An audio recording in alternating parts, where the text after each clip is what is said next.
Vamos ler o texto, 2 Coríntios, capítulo 10, verso 5. Diz assim a palavra do Senhor: destruindo os conselhos e toda altivez que se levanta contra o conhecimento de Deus, e levando cativo todo entendimento à obediência de Cristo. Nós estamos numa série de estudos sobre alguns temas que são importantes, né, na trajetória do cristão. E semana passada nós trabalhamos a temática de ideologias, né? As ideologias são situações que vêm sendo construídas com intenções de mudar o teu pensamento, de aprisioná-lo a aquilo que não é bíblico, aquilo que não é um conceito, talvez, assim vamos dizer, que edifica, que corrige ou que fortalece o seu caráter, mas que vem trazer várias condições para você, às vezes, se tornar refém daquela ideologia, e assim você vai minando a sua fé, vai desconstruindo a sua caminhada cristã.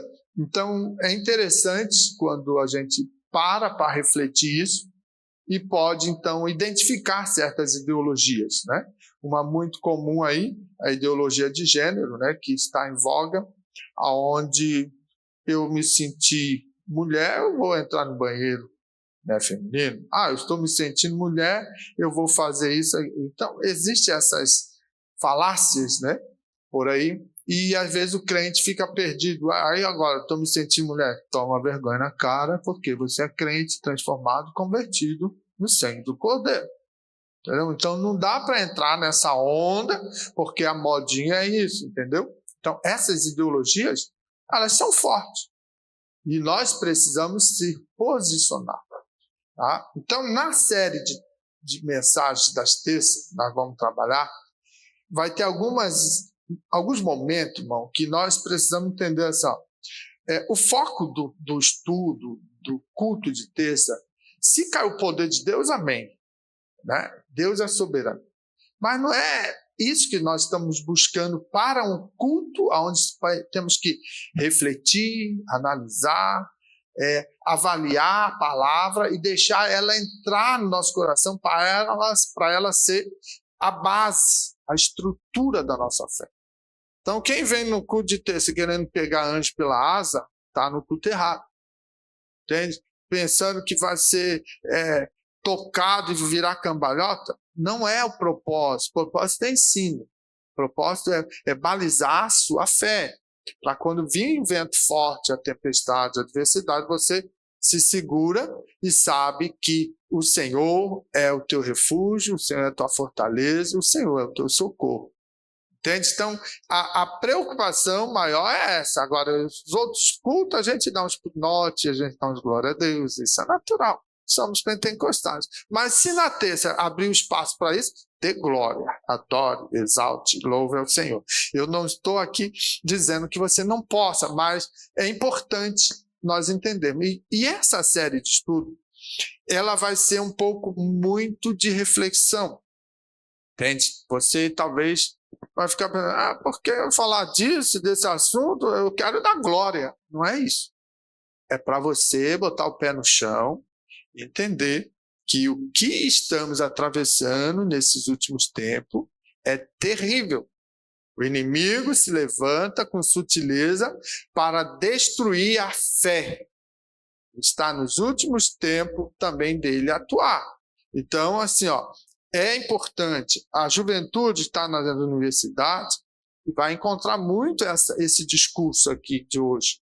Então, é importante estar se posicionando, porque senão vira um acadêmico e daqui a pouco está trazendo para dentro da igreja ideologias que não pertencem ao nosso sistema bíblico teológico, né? E quer fazer os irmãos entrar pelo mesmo caminho. Como tem gente no nosso campo de Laguna, né, que tem essa leitura que nós vamos trabalhar aqui, e que uma certa feita, numa escola bíblica, quando eu questionei, trabalhei esse assunto, ele nunca mais voltou porque diz que eu não gosto do fulano, que é o autor da ideologia, né? da proposta. Então, assim, irmão, crente que é crente, né? Ele quer ir para o céu. E o que leva para o céu é a palavra do Senhor direcionando, né? E firmando seu coração transformado pelo sangue derramado na cruz do Calvário. Então, nós precisamos saber e ter bem claro qual é o nosso papel como cristão neste mundo, né? Então, já dei uma introdutória assim, de certa forma, para preparar o seu coração para essas mensagens que vão vir, que vai ser abordada essa temática tenebrosa, tá? Então, veja, hoje o tema nós vamos trabalhar baseado em 2 Coríntios, capítulo 10 e 5, né? Um versículo bíblico, mostrando a importância dele quando Paulo fala para contrapor as ideias daquela época. Veja, na época de Paulo, já estava essas situações acontecendo.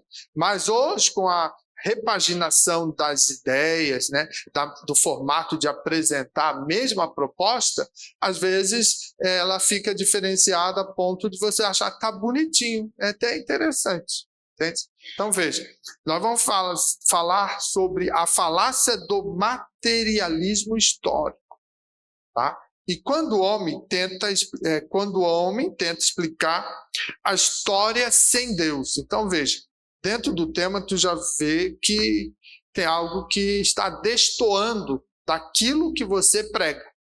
Você prega um Deus santo, poderoso, criador dos céus e da terra, soberano em todas as coisas. Aí, a proposta da temática do materialismo histórico é explicar o homem e sua história sem Deus, ou seja, tira Deus da história do homem e nós vamos viver tranquilamente, tudo vai dar bem, maravilhoso. Bom seria, mas não é assim. Então, quando a gente olha para Paulo falar, destruindo os conselhos e toda altivez que se levanta contra o conhecimento de Deus, aqui ele já está pontuando bem, que se levanta contra o conhecimento de Deus. Entende? Aonde que nós aprendemos sobre Deus nos dias de hoje? Na palavra.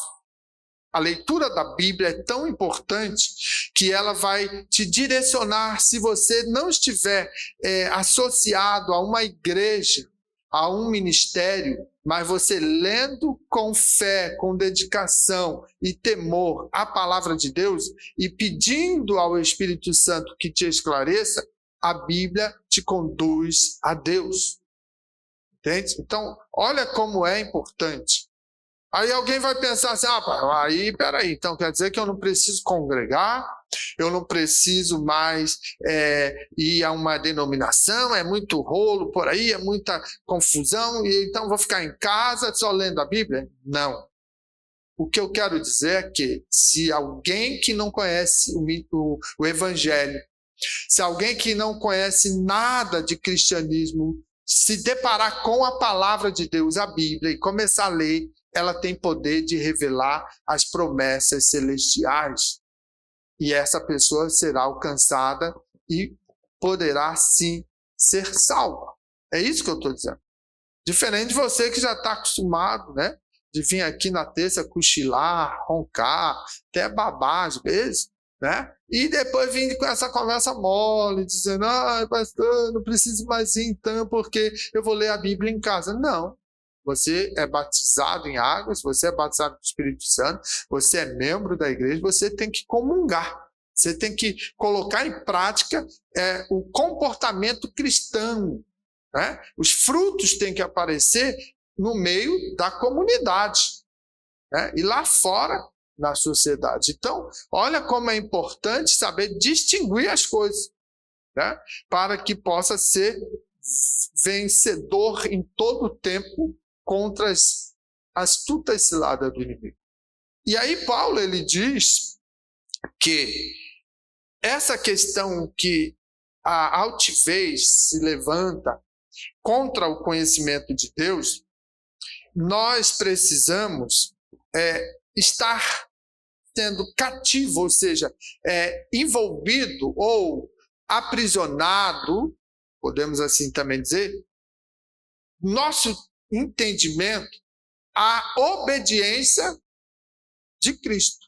Então, veja, todo o nosso conhecimento bíblico, teológico, cristão, a nossa caminhada de fé, ela tem que estar sendo levada em cativo, ou seja, no conjunto da nossa caminhada, da nossa estrutura, ela tem que estar sendo margeada para obedecer a Cristo, para viver na dependência de Cristo, para servir a Ele, entendeu? Então, veja, você está sendo levado cativo, todo o entendimento à obediência de Cristo. Todo o teu entendimento, toda a tua compreensão precisa estar superior às ideologias, às maneiras que o mundo oferece de proposta, para que verdadeiramente você saiba se posicionar diante disso.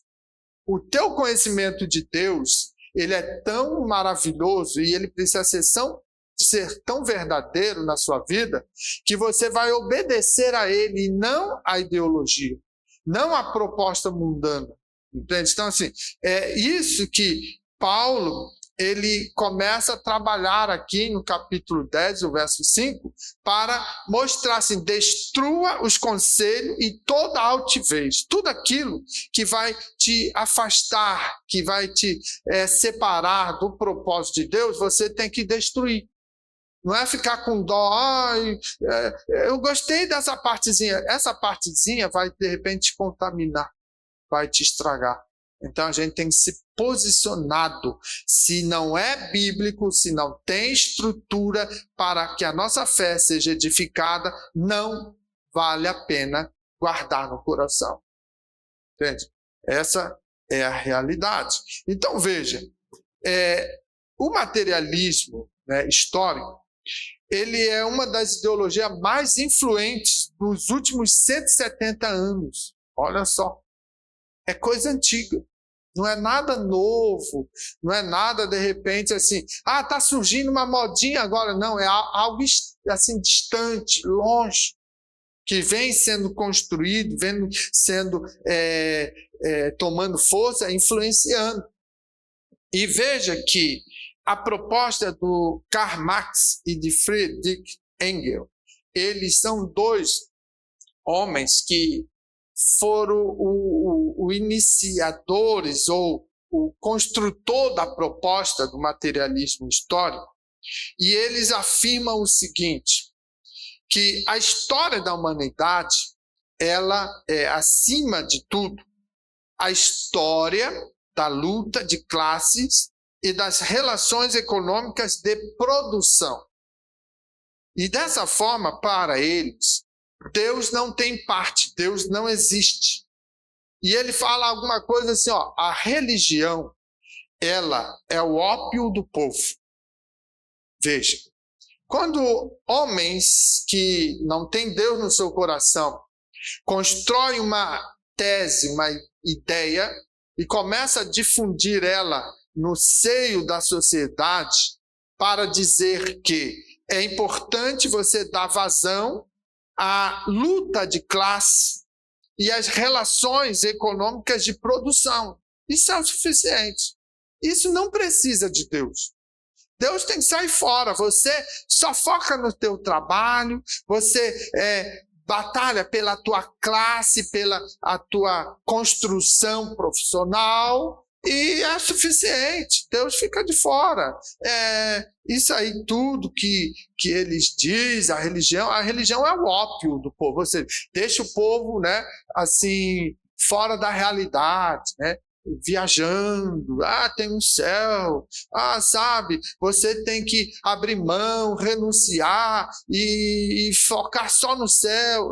Isso aí parece aquela coisa assim, na ideia deles, irmão, de Karl Marx e de Engels, de que realmente assim, para que isso ficar viajando em coisas que o futuro de vocês está em trabalhar, está na sua classe trabalhadora, está na produção de trabalho e fique por aí que aí você vai ter jeito. Para aqueles que não têm o conhecimento bíblico e não se utiliza do perfil espiritual que todos temos, talvez é interessante pensar assim. E aí vão em busca somente do materialismo. Vão ficar aprisionados nessa cadeia. Então, veja, de uma forma assim, mais esclarecedora, porque a gente vai falando certas coisas de filosofia e você pode não estar entendendo, talvez você nunca leu sobre isso, e aí fica perdendo tempo, fala que Jesus é bom, fala que Jesus é maravilhoso. Não, você precisa saber que as filosofias mundanas estão entrando no seio das igrejas. E se você não entender isso, daqui a pouco você está sendo embevecido por elas e perdendo o céu. Entendeu? Então, veja, o materialismo histórico, em essência, ele vai defender que a economia e as relações de produção determinam a estrutura da sociedade e da consciência humana. Negam o papel do divino ou do espiritual, da história. Ou seja, essa realidade. Deixa Deus de lado, deixa o divino fora. E viva a tua vida no dia a dia e você vai ser feliz. De certa forma, bem mais simples assim, é essa proposta. E você indo para a Europa, você vai ver muito isso, ateísmo puro. Ninguém mais quer saber de Deus. Ninguém mais quer saber de religião. Só estão focados no trabalho, né, no materialismo, só estão focados na disputa de classes e Deus está fora. Você, às vezes, está vivendo no paraíso aqui e não sabe. Vai para a Europa, vai ver, vai falar de Jesus na Europa, vai ver. Tá horrível, difícil, porque essa condição marxista já entrou. Esses governos de esquerda aí, comunistas, são tudo marxistas. Ah, pastor, agora tu vai falar do meu partido. Teu partido, se é o vermelho, vigia. Hoje eu botei no meu status lá o desenho, a figura do caldeirão, bem fervente lá, né? Então, assim, é aquilo ali que vai te esperar. Se você não entender que quem domina e que tem primazia no teu coração é Cristo. Ele é o teu Senhor. Partido nenhum pode determinar o que você deve ou não fazer. Sai fora. Porque defende aborto, defende ideologias, defende uma série de coisas que contraria. Você sabe que Marx ele tem a proposta de dissolver os conceitos da família. Não tem. Para que família? Aí veja, a Bíblia diz que Deus falou, né, que o homem deve casar, constituir a família, né, que deve multiplicar e encher a terra. Então, assim, você não precisa de uma família, de uma base, né, estrutural para organizar isso. Não, pode ser de qualquer jeito. Entende? Você não precisa estar no ambiente familiar. Viva a tua vida. Então, veja, é uma desconstrução. Essas são ideologias que alguns partidos aí, né, de esquerda, eles gostam muito de defender. E eles pintam isso de maneira bonitinha que o crente entra. E depois vem para dentro da igreja criar problema. Porque quando a gente fala nisso, eles se levantam. Cria jeito, cara. Leia a Bíblia. Ela tem que ser o teu estatuto. Ela tem que ser a tua regra de fé. Entendeu? Então, olhando dessa maneira, a gente pode observar. Estou só na introdução, isso aqui vai demorar um pouco, tá? Então, prepara aí, o assento está melhor, toma uma aguinha se precisar, né? Se for, dá umas piscadas fortes para ficar acordado, porque a coisa levanta a mão, eu dou um glória mais forte e você acorda, mas nós precisamos trabalhar isso. Tá? Então, veja, teologicamente, nós vamos ver que essa visão é o quê? Uma falácia, né? Grave, porque tenta explicar a história do ser humano sem a soberania de Deus. Vamos explicar e viver a nossa história. Deus não precisa estar nela. Então, nós precisamos entender que sem o pecado como raiz do mal e sem a necessidade de redenção em Cristo, é o que eles defendem. Vamos explicar a história humana, vamos tirar Deus, né? E não precisa ter esse problema de pecado. Porque o que atormenta o crente? É assim, será que eu estou pecando contra Deus? Isso é um temor que o crente tem, né? E alguns já perderam isso e estão enrustidos dentro da igreja, né? Debaixo aí dos panos e achando que está indo para o céu, né? Está escorregando lentamente para o caldeirão. Ele nem sente calor ainda, né? Mas se não confessar o teu pecado, não vai ter céu. Isso é muito claro. Agora, a ideologia e o materialismo histórico diz que não há problema. Nós não podemos ou não desejamos explicar a história humana, né, com Deus no negócio. Tira Deus, então tira Deus, tira pecado, tira Deus, tira necessidade de redenção, ou seja, Cristo morreu em vão. Está entendendo? Olha como é perigoso. E isso está nas escolas, isso está nas universidades e, infelizmente, em algumas igrejas. Entende? Essa proposta. Historicamente, a gente vai ver o quê? Que o materialismo histórico inspirou revoluções, regimes, culturas que negaram o quê? A dimensão espiritual do homem. O homem não precisa ser espiritualizado. O homem tem que fazer e produzir revoluções contra aquilo que, às vezes, o sistema que está operante quer impor sobre ele. Então, se rebele. Essa é a ideia. Agora, é interessante que quando eles tomam o poder, eles querem impor a ideologia deles para os outros. Então, você se rebelando, cadeia para você.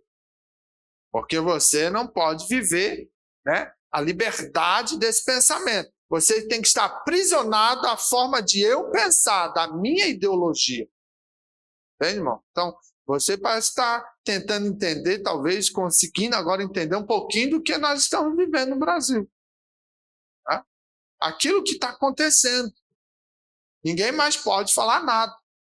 Se alguém imprimir uma ideia de democracia diferenciada daquilo que estão pregando, você está fazendo fake news e você pode ser preso. Está entendendo?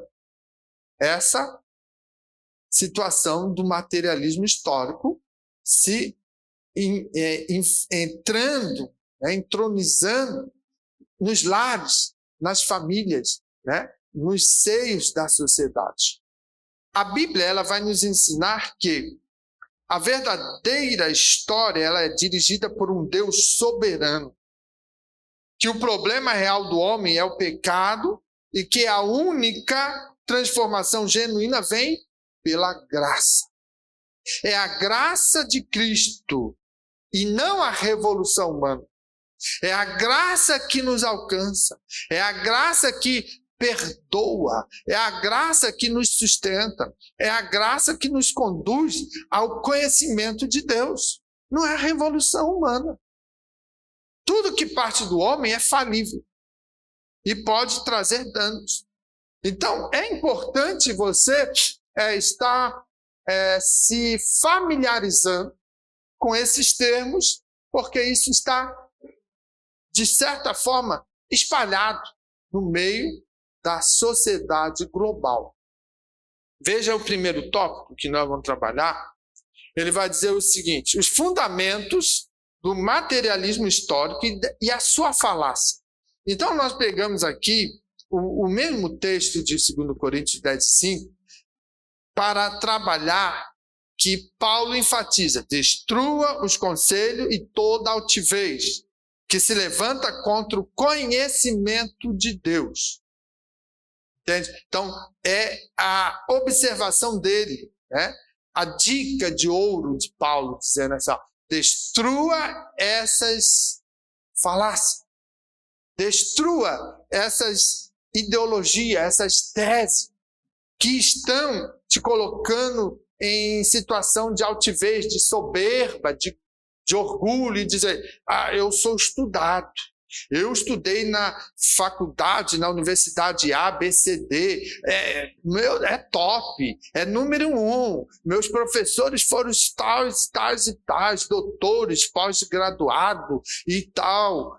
Irmãos, se ele não trouxe algo para edificar o teu caráter, a tua história, mesmo que profissional, mas vinculada que Deus está no controle dessa história, então cuide. Quando eu estava na universidade, muitas vezes eu batia de frente com meus professores ateus. Por quê? Porque eles vinham com essas ideias, e eu falei, não, mas Deus é maior, e tá aí, a gente ficava às vezes no embate ali. Por quê? Porque senão eles querem destruir a tua fé. Então você tem que saber se posicionar. Entende? Não é para ir lá brigar com ninguém, mas é saber se posicionar. Quando é a necessidade, você diz, não, Deus é realmente o Senhor. Deus é o autor do universo. Deus é o construtor de tudo que nós estamos desfrutando hoje. Entende? Então, é importante. E quando a gente vê que os fundamentos do materialismo histórico, eles vêm para se estabelecer, então nós precisamos entender 3 pilares aqui que são base do materialismo histórico, que é o primeiro, a luta de classes como motor da história. A luta da classe trabalhadora tem produzido revoluções. O patrão só quer ganhar dinheiro, nós aqui. Se o patrão não investir, se o patrão não colocar, ali todo o seu capital pesado para a produção, qual é o emprego que você vai ter? Mas nós temos que ser patrão. Não tem condição. Você tem que ser um bom funcionário e agradecer a Deus porque alguém te deu um emprego. Mas existe esses sindicatos, essas classes, que são comunistas, na sua maioria, com a ideia de querer atribular, atrapalhar e privar que o país cresça, que as indústrias se desenvolvam e que seja produção de trabalho. Entendeu? Então, veja, quando nós olhamos para isso, isso é a luta, é base do pilar do materialismo histórico. A classe como motor da história. Tá? Depois, o segundo, o materialismo dialético. O materialismo dialético ele vai trabalhar a ideia de que mudanças elas vão ocorrer apenas por contradições materiais, sem intervenção divina. Ou seja, se está gerando um problema na estrutura, da matéria ou da produção, isso é que está acontecendo. Não é Deus no negócio, não. Deus está fora disso. Entende? Você precisa entender que isso faz parte da dialética do materialismo. Então, se não está dando certo, se as empresas faliram, se surgiu um outro movimento, uma outra maneira de estar sendo, de repente, apoiados ou sustentados, tranquilo, não há problema, faz parte. Isso é a dialética. Não é por aí. Deus está em todas as coisas. Se Deus te concedeu um emprego, é porque é a misericórdia dele, para você ganhar o teu pão de cada dia, para você ter as suas condições. Entende? Então, existe toda essa ideia do materialismo dialético, e essas mudanças elas vão ocorrer por causa de contradições, porque, de repente, tem que acontecer. E outro ponto, que é o terceiro, é a visão declaradamente ateísta. Todo aquele comunista declarado, ele nega Deus. Entende? Ele não defende a espiritualidade do divino. Ele é um ateu à toa, porque na hora do apuro, duvido que ele vai falar, ai Deus, me ajuda. Entendeu? Então, essa situação dessas ideologias, dessas filosofias, elas vêm trazendo essa visão declarada de ateísmo. Tá? É bem forte. Outra coisa que nós precisamos entender, que essa teoria ela vai reduzir o ser humano a um produto econômico e nega a realidade espiritual. Você é como uma peça fundamental para girar a economia. Nada mais que isso. Então, a gente precisa tomar certo cuidado. Porque se nós ficar... Tem crente que trabalha 24 horas. Nunca tem tempo para Deus, nunca tem tempo. Aí junta dinheiro e depois gasta todo para curar o câncer, para curar a enfermidade, está morrendo. Então é melhor a gente saber dividir bem o tempo. São 24 horas. 8 horas descansa. 8 horas trabalho. E sobra 8 horas. O que você vai fazer com 8 horas? Adorar a Deus. Louvar a Deus. Entendeu? Mas se nós esquecer esse viés espiritual que nós temos, a gente ignora Deus. Então faz 16 horas de trabalho, né? 8 horas, tira aí mais umas 2, vamos dormir só 6 ou 5 e vamos ganhar dinheiro. Essa é a proposta, né, da dialética materialista. Então não é por aí. Paulo ele vai chamar isso de altivez que se levanta contra o conhecimento de Deus, a soberania de Deus, a ciência de Deus. Então veja, essa é uma ideologia que tenta explicar a história sem o Criador. O pecado original não tem sentido e a providência divina não precisa. Essa é a proposta da teoria do materialismo histórico. Entende? Então, o que você quer com isso? Né? Você quer viver diante dessa situação? Ou você quer se render aos pés do Senhor, depender dele, confiar nele e tudo ele fazer para nós?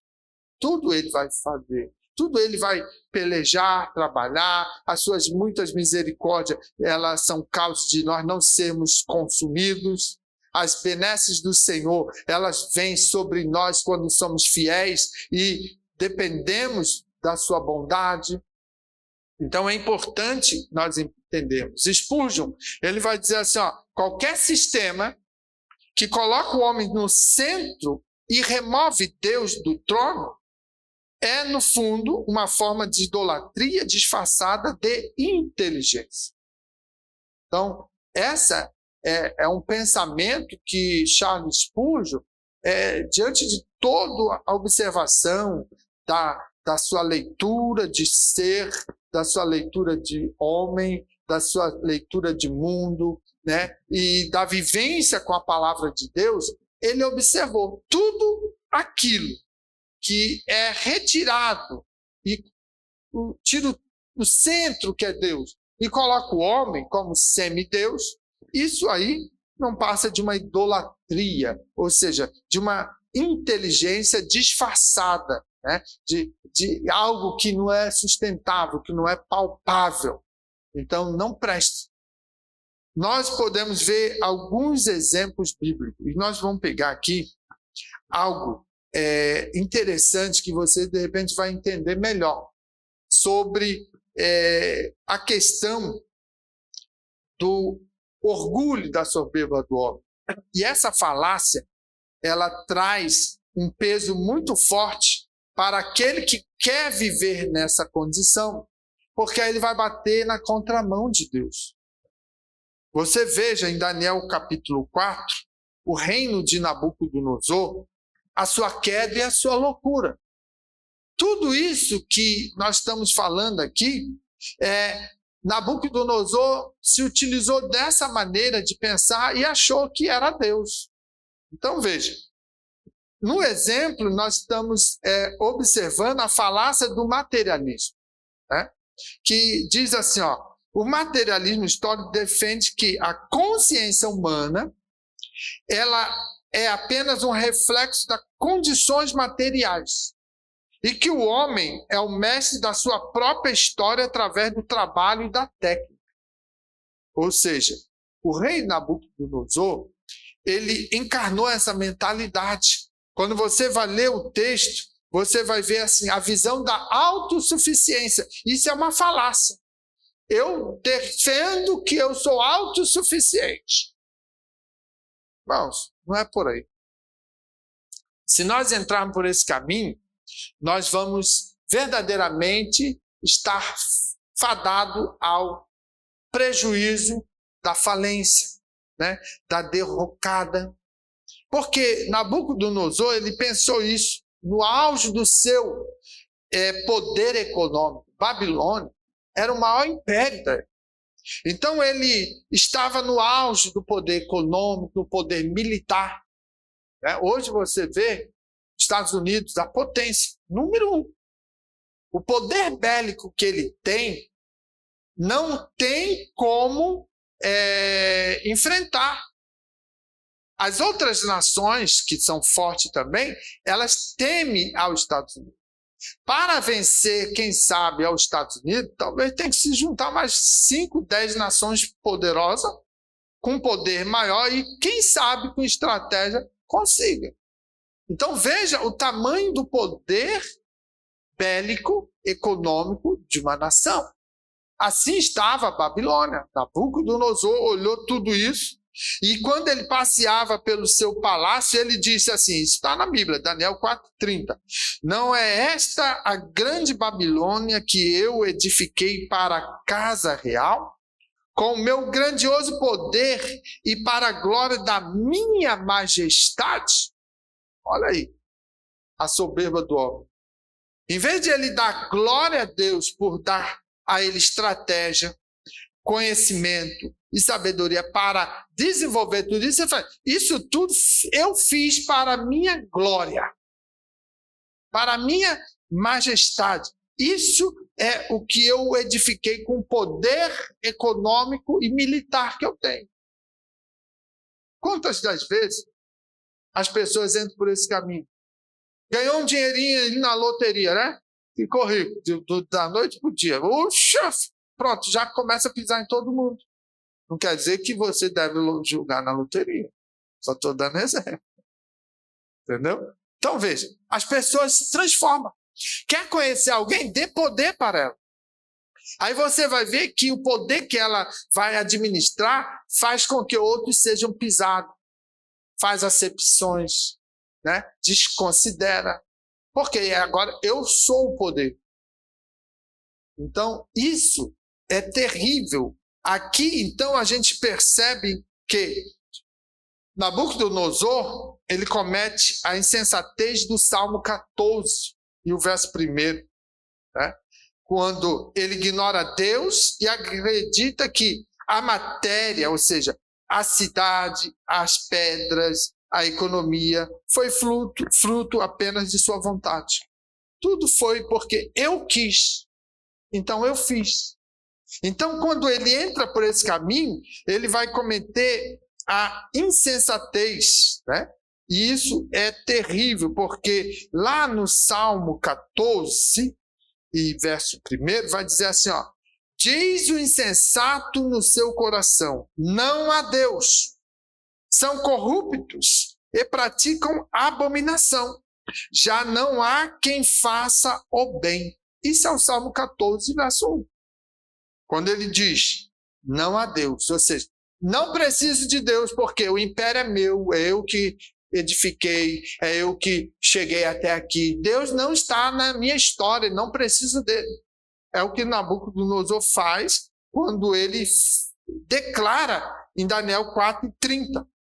Aí nós vamos ver a forma como o Salmo 14 ele traz esse diagnóstico. Veja só, ele ao dizer no seu coração, porque estava orgulhoso, soberbo, que não precisava de Deus, ele se torna o quê? Insensato. A Bíblia ela vai mostrar que a negação da soberania divina leva à corrupção do entendimento. Você perde a realidade da razão. foi corrompida o teu entendimento e você só faz o olhar pelo seu viés, pela sua justiça, pelo seu poder. Se alguém não está de acordo, cadeia para ele. Se não calar mesmo na cadeia, mata ele. Isso são as ditaduras que se estabelecem em volta do mundo. Tira a liberdade daquele que pode ser oposição. Eu sou o poderoso, eu que mando, é o que faço, então não tem para você. Isso é o quê? A soberba, o orgulho, que traz a insensatez ao coração do homem, e isso pode trazer um grande mal. Por quê? Ele nega a soberania de Deus. Não tem temor a Deus. Entende? E aí, o que acontece? Esse materialismo, ele afirma que o progresso ele é constante e movido pela técnica humana. Isso vai trazendo aquela compreensão assim, ó, se eu sou especializado, eu tenho a técnica de fazer, então eu vou crescer, eu vou progredir, não preciso de Deus, não preciso de ninguém. Então Deus, né, na história, ele vai agir no tempo de Deus. Pode ficar certo. Ele é Deus. Ele não divide a sua glória, o seu poder com ninguém. Ele é soberano. Então veja que quando Deus age na vida de Nabucodonosor, ele faz o quê? Ele humilha Nabucodonosor para mostrar que, sem a permissão divina, até a razão humana, ou seja, a mente, ela se perde.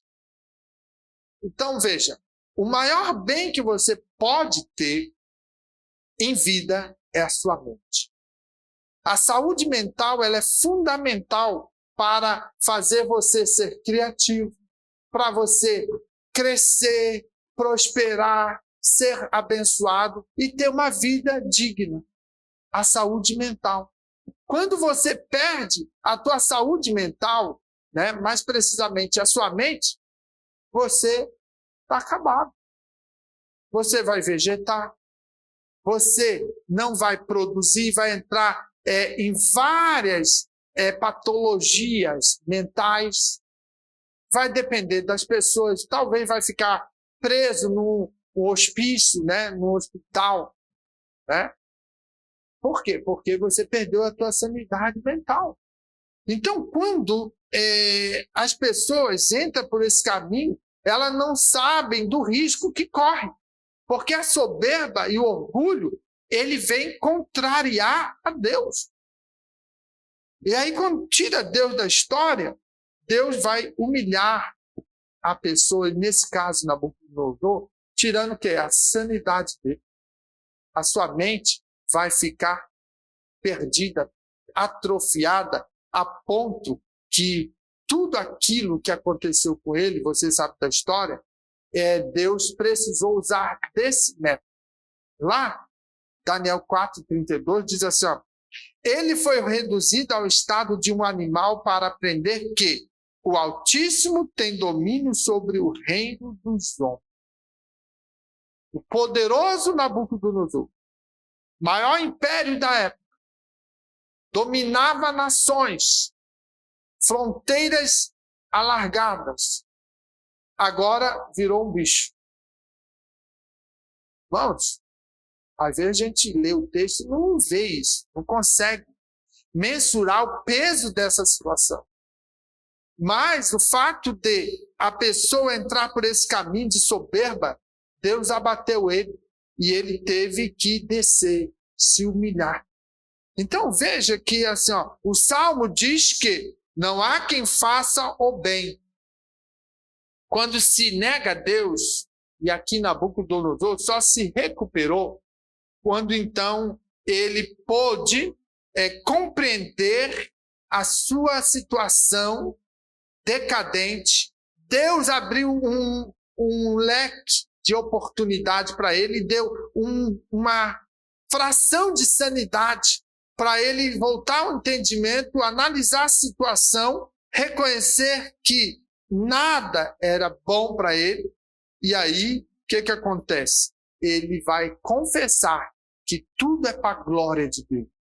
Que o Senhor domina e é soberano. E todos os seres humanos, todas as pessoas, dependem da bondade e misericórdia de Deus.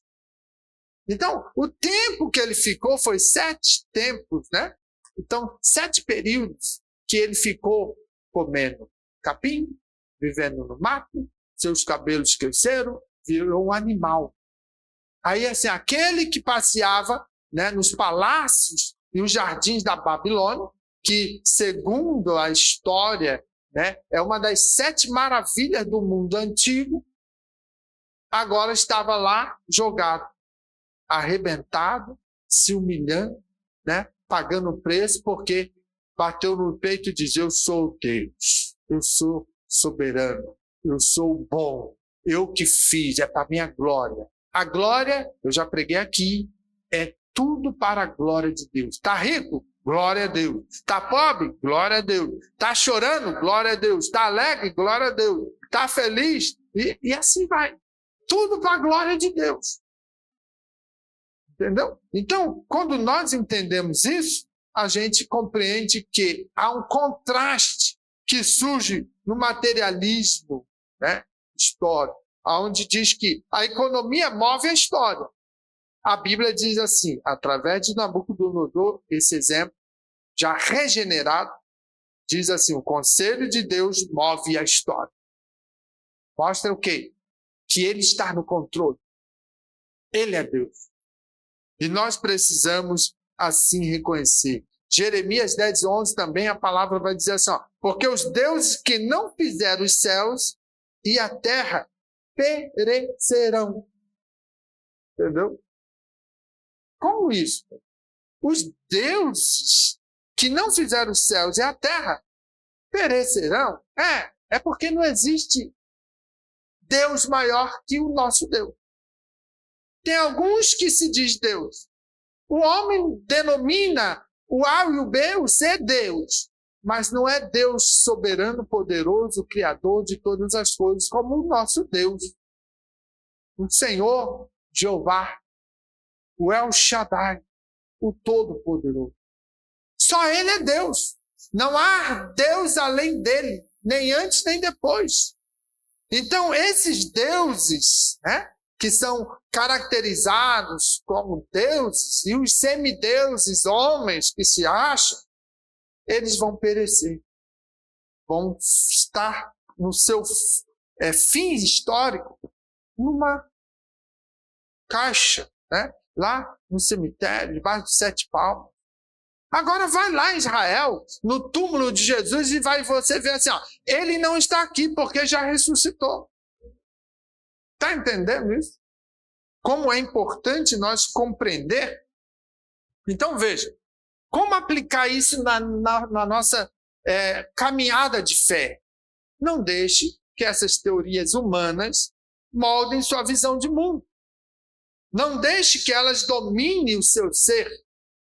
Examine todas essas ideias, irmão, à luz da palavra de Deus. Então, assim, ó, crente que não lê Bíblia e entra na faculdade, corre risco. Porque lá ele vai ter que ler. Ele vai ter que dominar o conhecimento científico. Se ele não tiver uma base bíblica, por isso eu digo, leia a Bíblia. Estude, né? Medite. Porque quando você entra lá, você vai ser contrariado com as filosofias e as ideologias. E a ideia é assim, ó, isso é científico, você precisa aprender e viver. Aí você vai deixando Deus. Realmente, não precisa de Deus. Porque não tem estrutura de fé na palavra. Então, a sua fé, ela é rasa. Ela vai simplesmente ser levada com o barulho das águas. Entendeu? Então, é importante que você examine essas ideias, essas filosofias. E é bom estudar filosofia. Abre a mente, abre os ideais do homem. Entendeu? Mas se você não tem o conhecimento da palavra, a Bíblia, então você poderá se perder. Assim, se ela exclui Deus, ela é falaciosa e você sai fora. Se alguém está ensinando você lá na escola e dizendo, Deus não existe, não precisamos de Deus, cuide. Acenda sinal de luz vermelha, nem de amarela que atenção, é luz vermelha, para dizer assim, o perigo está aí. Toma cuidado, porque esse professor, essa pessoa vai te induzir, de repente, a se perder. Perdeu a fé, perdeu Deus. Entendeu? Então, é muito importante trabalhar isso, porque isso está acontecendo. Da maneira mais sutil que existe, está acontecendo. É a mesma questão da história de Jacó e Esaú. Esaú vem com fome, né? Eu tenho que comer. Aí Jacó preparou lá um guisadozinho, bem gostosinho, um pratinho de lentilha, saboroso, cheiroso, com aquele temperinho, né? É igual quando você está chegando no trabalho, em casa, aquela comidinha, meu Deus do céu, você já se baba todo, porque está com fome. E aí, o que aconteceu? Dá um pouquinho disso aí. Não, meu filho, peraí, tem preço. Não. Me dê a tua primogenitura, ou seja, me dá o direito. Eram gêmeos, mas Esaú saiu primeiro. Então ele era o primogênito. Me vende aí, me dá. Não, tá bom, o que adianta? Eu estou com fome, eu estou morrendo. Me dá logo isso aqui e fica com o meu direito. Vendeu. Entendeu, irmãos? Então veja, são situações que, se ele fosse temente a Deus e tivesse o Espírito de Deus sobre ele nessa hora, ele fala, rapaz, peraí, está sendo muito ligeiro. Você quer que eu dê a minha primogenitura, o meu direito para você? Eu prefiro passar fome. É o que crente tem que saber suportar quando chegar o dia da perseguição sobre a igreja. Quando chegar o dia, assim, você quer comprar alguma coisa? Eu tenho que botar um selo para você que vai facilitar. E vai ter um monte de crente que vai ter o selo da besta. E aí você vendeu, perdeu. Entendeu? Ai, pastor, é bem isso. Eu tenho que falar para você, é bem isso. Então para de ficar aquele crente bobo, né, que só quer vir no culto de festa para levantar o pé, levantar a mão e sair correndo no corredor, e vai estudar a palavra. Vai entender a palavra, porque é ela que vai te libertar e livrar lá naquele dia. É isso, irmão. É bem sério o negócio. E ninguém vai dizer assim, é o seguinte, você vai ter tudo aqui, mas você tem que negar Deus. Eles não vão falar isso. Não é só, é uma picadinha, é só um selinho, é só um negocinho assim para você poder comprar e continuar tendo o seu direito. É isso. Então temos que vigiar, os dias estão se aproximando.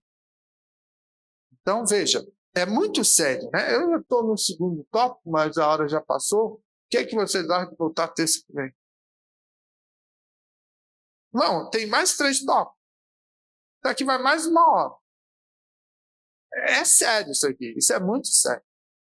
Então, eu prefiro que nós, se puder dividir em 2 partes, para trabalhar com calma, para que você pense, reflita e comece a buscar conhecer um pouco mais sobre isso, né? Para ver o mal que há no materialismo histórico. Né? Quando for ler livro de Karl Marx, cuide. Tá bem? Então, se aprofunde na Bíblia. Aprenda mais da palavra de Deus. Guarde ela no teu coração e isso vai te ajudar. Então, eu acho que seria interessante, na semana que vem, a gente dar sequência, que seria o tópico 2. A visão bíblica da história. Deus é soberania. Aí nós vamos trabalhar a soberania de Deus. Nós vamos trabalhar aqui a questão, né, sobre José no Egito e toda a situação que ele teve que enfrentar, mas ele não negou. Então seria interessante você voltar. Quem vai voltar terça que vem? Meu Deus, só um pouco. Todo mundo tem que voltar. Irmão, como eu disse no início, esses assuntos são necessário nesses últimos tempos. Entende? Porque já não temos mais tempo. Jesus está às portas. Mas tem muita gente que está 30, 40 anos dentro da igreja que não vai subir. Porque não vive a palavra. Não teme a Deus. Mas gostou de andar na caminhada com os crentes. Entendeu? Então é fundamental que você entenda a importância de guardar a palavra, de viver essa palavra. Por quê? Eu tenho visto muitos líderes mentirosos. Eu tenho visto muitos líderes adulterando. Visto que eu digo, conhecendo, não que eu vi o cara lá adulterando, né? Entenda? Mas que vivem uma enganação, um mentira, já não temem mais a Deus, já não espera mais arrebatamento. E estão dentro da igreja, e estão conduzindo o rebanho, e estão fazendo coisas como se é só uma rotina. Não podemos. Nós precisamos viver a palavra que é viva. Ela precisa mover e nos arrebentar, né, quando a gente erra. Arrebentar no sentido de dizer assim, você está errado, você está entrando por um caminho perigoso. Ela vai te confrontar, como eu digo. A Bíblia, ela é importante para ler, mas deixa ela te ler. Quando a Bíblia te lê, ela te mostra as tuas iniquidades, as tuas maldades, as tuas misérias. Então, deixa a Bíblia te ler. Entendeu? Você está lendo, mas ela está te lendo e está dizendo, ei, crente, para aí de mentir, hein? Para de enganar, para de dever os outros, para de ficar olhando na internet, na madrugada lá, a pornografia. Tem um monte, pastor, na pornografia.